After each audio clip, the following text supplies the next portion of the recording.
गेले 19 वर्ष महाराष्ट्र नवनिर्माण सेनेतला प्रत्येक पदाधिकारी आणि कार्यकर्ता हा मोठ्या जोमाने काम करतोय। आज ना उद्या साहेबांनी पाहिलेलं स्वप्न देशाला हेवा वाटेल असं महाराष्ट्र घडवायचं स्वप्न नक्कीच पूर्ण होईल ही अशी अपेक्षा मला आहे।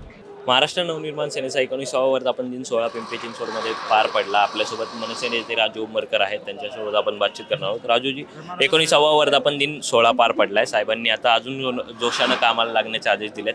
कसं वाटतं एकंदरीत 19 वर्षांची कारकीर्द पाहिल्यानंतर आणि आजच्या कार्यक्रमानंतर? एक तर गेली 19 वर्ष डोळ्यासमोरून गेल्यावर जनतेसाठी सामान्य नागरिकांसाठी केलेले सर्व आंदोलन, मग त्याच्यामध्ये जेलवाऱ्या असो, त्याच्यामध्ये मग पोलीस केसेस असतील, अनेकांना न्याय मिळाला असेल, रुग्णांना योग्य न्याय मिळवण्यासाठी, शेतकऱ्यांना न्याय मिळवण्यासाठी, युवकांना न्याय मिळवण्यासाठी, युवकांच्या हाताला काम मिळण्यासाठी गेले 19 वर्ष महाराष्ट्र नवनिर्माण सेनेतला प्रत्येक पदाधिकारी आणि कार्यकर्ता हा मोठ्या जोमाने काम करतोय आणि साहेबांनी सांगितल्याप्रमाणेच तो कुठेही हललेला नाही, तर तो साहेबाच्या सोबत खंबीरपणे उभा आहे।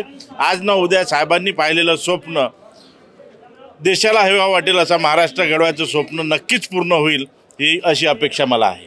नक्कीच, त्यामुळे आजच्या दिवशी 19 वर्षांचा हा प्रवास आठवतोय आणि पुढील कार्यक्रमासाठी जोश मिळतोय, पुढील कामांसाठी जोश मिळतोय असं राजू उमरकर यांनी स्पष्ट केलं। कॅमेरामन कृष्णा बुरसेसह मी प्रणव डमाले, मनसे सोशल, पिंपरी चिंचवड।